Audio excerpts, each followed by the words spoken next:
All right, Jamie. All right. So since we've been getting some of these episodes out a little bit more, we've had a couple questions come in. So I think we'll just take them one by one. Yeah, just rapid fire. Yeah, just everyone. So the first one came in is that I'm not seeing enough issues on the issues list during L10s outside of the leadership team. Yeah. And so I could take this one a little bit. There's probably a few things that I would recommend. I would start at a level of education. So the team members may not understand what an issues list really is. The word issue may be stopping them. Like, I have something to talk about, but is it an issue? Is it the appropriate time? What do I do? So education is where I would start. And truly the way I would educate is an issues list, almost get rid of the thought of the idea of an issue. It's our list. This is our team's list. And there's really three things that should go on here. One is an FYI. Here is something that this team needs to know. Yep. An update, right? Second is a problem that I need input in, or just something I need input from this team, and then I can take it. And then third is the problem for us to solve. Yeah. And fourth is to gain clarity, right? And so there's also like, hey, y'all understand this, I don't. Let me get some clarity around this. Correct. Yeah. Yeah. I would typically put that in, I need input on it. Yeah. Okay. Right? Yeah. But a good call out. So help people understand what that is. That's one thing. There's another piece of this too that I would say is that we're probably solving a bunch of issues throughout the week. And so the team doesn't quite understand how to utilize the issues list compared to just solving issues throughout the week. Yeah. And so during the week, we need to push. Somebody comes to me, I'm going to say, hey, can that wait for the issues list? Can that wait till our L10? Correct. If it can, let's tackle it there. So then everybody else gets the benefit of hearing that solution. Yep. If not, let's tackle it. But maybe there's something that we discovered that needs to go on the issues list. Maybe there's a process that needs to be fixed that should be on the issues list, right? So do that as a push. And then the other piece of it is I would look at our rocks and our scorecard.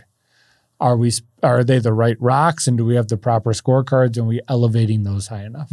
And there it is. But getting work done can be an issue. I need input. I need help, right? I'm working on this. Let me get your thoughts on it. Those can be issues as well. And your rocks, should be broken down to where you probably need feedback from others too. Yeah. So just working on your rocks as an issue in an L10 with the appropriate team is appropriate as well. Yes. And I was going to say from the going through the week, I definitely try to always reroute. You'll get, hey, I need to talk to you about something. Hey, I need you for 5 minutes. Yeah. And I'm just like, put it on the issues list, can it wait to the issues list? But when you really just, as a leader or a manager, you've got to start bringing that up and facilitating that process to get people to throw it on the list. It also helps you reduce all of the meetings. Yes. None of us want to be in more meetings. It's like, we need to meet on X. And it's like, well, or we can just throw that on the issues list. Absolutely. I had a mentor one time that talked about his closed door policy instead of his open door policy. Yeah. Right. And it's the idea is that if I only allow so much time for issues, you're going to find your own solution, and we're not going to waste as much time because we find ourselves chasing stuff that really doesn't matter all the time. Yeah. And there's a certain amount of times that we have to solve issues, and here's what it is. And actually, I will say also by diverting, a lot of times they work themselves out. Yes. It's like, hey, put that on the list. All of a sudden we get to the L10. Yeah, correct. Tuesday at 3:15, it was the most important thing. By Monday, it's like, it's not even a thing anymore. It's not even a thing. Yeah. And then I'll just end this one. We can move to the next question, is that like every team member deserves a place to raise issues. Yeah. So like let everybody know that this is their place. This is their spot to put things up for discussion, and we can work through them. Yeah. So good. Okay. Next one was EOS for an organization of one. Yeah. And kind of starting. And I think you have a unique perspective on this because you started EOS at Wonder day one, which was just you. Yeah. Yeah. So I, was part of a formal EOS rollout as an integrator. And when I started day one for myself again, I sat down day one and gave myself a scorecard. But really, it was less about what am I going to do this week. And I said, all right, I'm gonna start a business, and 10 years from now, what's my personal 10-year target? And because a business has a 10-year target, as the founder, I was like, well, what do I want my life to look like 10 years from now? And I wrote those things down. And I said, this is where, and for me, I was turning 50. So I had a nice clear decade to turn 60, 33% through that decade now. But really I encourage anyone who's starting a business to jump forward and say, what do you want your life to be like in 10 years? What is the outcome of this? And it could be that you've built a business to scale. It could be that you've built a one-person company that you just want to be a consultant. You don't want to manage people, but where do you want your life to be in a decade? And you take that as your personal 10-year target. And now you back up, because you can't build a business from scratch in 10 years without product market fit and really knowing what your product service is going to be. So then I backed up and said, all right, 3 years from now, this is what I need to be true. And I wrote a clear 3-year picture for myself. That year one, the metric for year one was revenue. Right. Usually your whole business isn't just revenue, but I'm like, I got to get out here and hustle, and I got to generate revenue. So I had a number that I needed to hit.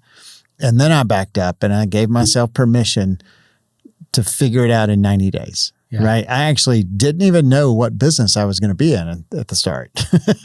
And I said, I'm going to give myself 90 days. My strength is spinning plates. And I'm like, I'm going to spin a bunch of plates and see what sticks. And, so not the business itself did not have a solid vision, but I had a solid vision for what I wanted the business to serve.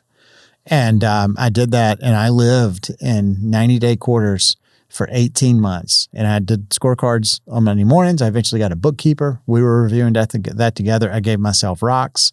And I just iterated on that. And, my first business I started, I didn't want to start an agency, was a recruiting firm for agencies. And then that in 90-day cycles ended up starting Wonder as an agency to support my recruiting agency clients. And then we kept going through 90 days. And then all of a sudden it's like, you know what? I had actually built an agency in 18 months and have a co-founder, Mark. But it was all through Mark, coming on board and being like, all right, I'm cool with some loose vision. And we're just going to do this in 90-day increments. Figure it out in 90 days. What 90 days did is it prevents the shiny object syndrome. Absolutely. But really just me knowing that this is where I want to be in a year. This is my 3-year picture, because personally in a decade, this is where I want my life to be. I love it. And then you can even break it down to now the traction and discipline type tools. Yes. Like you can have a scorecard that you just look at on a daily, weekly basis. Yes. Right. You can have an issues list that you keep, and you have a dedicated time that you sit down and you work through your issues list. You can have those rocks. So these principles and the concepts behind them, like 100% work in that component. Same thing when we use EOS in our family life. We have a weekly level 10 meeting. Stacy and I do, and we have an issues list and we go through it. And part of that is like a financial review, a calendar review, social time this upcoming week, like who we're going to go hang out with, or doing a date night. When are we going to go out to eat?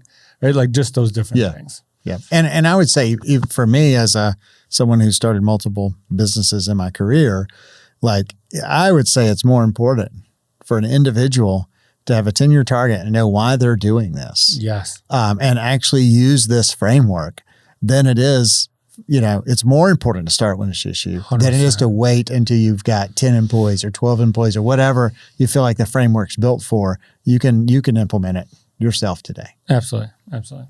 I think where you'll hear an implementer like me say 10 to 250 employees, I think there's a few things in there.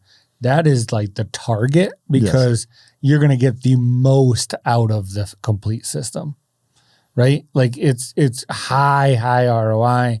There's enough finance. There's enough people to really start to how to get everybody on the same page, and from a financial perspective. Correct. Too. Yeah. And I think from a the difference there being like once your company has product market fit, you're more mature, you've got revenue. EOS is the fuel. Yes. Right. That's better said. Yeah, for the engine. But when you're just getting started small and you don't know product market fit, like you're trying left, right, and center all the time. I actually found that the 90-day cycle gave me that freedom to figure it out, but also kept me on track for the path. A little bit of framework and accountability. Yeah. Love it. So that was our second question. Good. Next one is, my company started this EOS thing. What do I expect? Like, what's going to happen? Yeah. So good question. I love it. And so let's dig in a little bit. Yeah. And that's one, there's a good amount of Reddit activity on EOS too. So I'll go and read some of those, and I'll drop some of the podcasts in just to help educate people.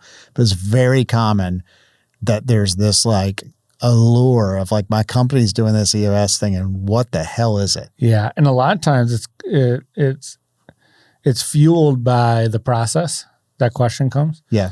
Because as you build this kind of leadership team, they're building the foundation a little bit in a vacuum, right? And then we're getting to this point where, okay, now we're going to start really bringing people in. And there's a reason we do that. We don't want to, we need to have enough confidence ourselves. Correct. And we have to have the whole framework kind of put together, at least the foundation of it. So now we're ready to tell you the whys and what and all those different things. But so let's just talk about that a little bit, right? So why EOS? Let's start there. Like, why would your team be looking at this? EOS is a complete, simple framework of timeless principles, tools, and a system that is there to really bring three things to the team, right? The first thing is a sense of vision and alignment around the vision. So I'm going to put it in the lens of why a team was probably doing this. One is there's misalignment in the vision. No one really knows what we're working hard, but what is all this work for? And where are we going? And what is our target? And right, like let's just get better aligned on where we're going and how we're going to get there. And stop spinning the wheels. Right? Another one is traction. So I'm going to go on the misalignment again on this. If we're all working really hard, we know where we're going to go if we have good vision, but we just seem like we're stuck in the mud. We can't figure this thing out. How do we go? We're working hard, but we set goals and we fail. And we set goals and we fail. And so like we need a better way of better accountability, better discipline, better systems, better processes to ensure that we're working towards those things. Clarity, right? And then the third is to build a more cohesive, healthy team. So if there's a lot of sacred cows and elephants in the room that we just don't know how to work through, EOS helps bring those things in a manner of, let's talk about the issue, not the person. Yep. And so those are some three root causes of why your team may be looking at EOS. But ultimately what it's going to bring is to bring everybody is this clarity, this confidence of where we're going, how we're going to get there. We're looking around where we have a culture of high trust, where we're saying what we're feeling. There's places to put it. We're making it about the issue, not the people. But there's also this mixture of high accountability, right? But the accountability comes with knowing what it takes to win, and let's win together as a team. Yeah, and I think that two words, community, right? Unity is in the word community. And that is about, sharing the goals for the common good, right? We're in this for a common shared reason. That's what a community brings to you. Mm-hmm. And then there's a language. It's like, all right, well, we can communicate because we have definition and meaning of words, right? And so that's what the framework brings to you is like, all right, now we understand what the common good is and we have the language to support it. And then culture, right? There's a little cult in every culture. Unity and community. But that's where that language now, you take the framework that unifies, but then you build your personal culture with the language that's true and the meaning that's used. So the culture part is we have a common goal and we have a shared language, but our culture is the expectations that align us on that. Absolutely. Right? How are we going to do it as culture? And so just what I think all of us want to be a part of is a strong community and a healthy culture. And that's the end. I would say if you're an employee listening to this and you feel like there's some cult stuff going on behind the closed doors. It's like, what this EOS thing, what are you talking about? Like at what point, there's some fear in that, I think, from like unknown expectations and accountability and it's bureaucracy and it's change. But it's all the motive is purely to be healthy with you as an individual and the role that you are in the company that you're a part of. And bring everybody clarity is really what it's there for. And I think this is a call to leaders too, is knowing that this is how people are feeling. Like, I don't know what is happening and this is happening behind closed doors. Feels like so communicate a little bit more often, a little bit earlier on why we're doing this and what it's going to do, and maybe let them in on the process a little bit more. Yeah, and there is a cadence and a sequence of events, and it's not being held out. It's not an us and a them. It's just a phase. And the first phase is you've got to get leadership team casting vision to where that can be communicated out. And that takes about 3 months. Yes, exactly right. Exactly right. And read What the Heck is EOS? Yeah. So that's what that book specifically is written for. So go ahead and read that, and that'll give you everything you need as well. Cool. Well, that was our 3. Love this. Yeah. The fast, what do we call it? Rapid fires. Rapid fire questions. Fast fires. What's that? This is good. So go ahead and drop it on wherever you see the podcast get distributed.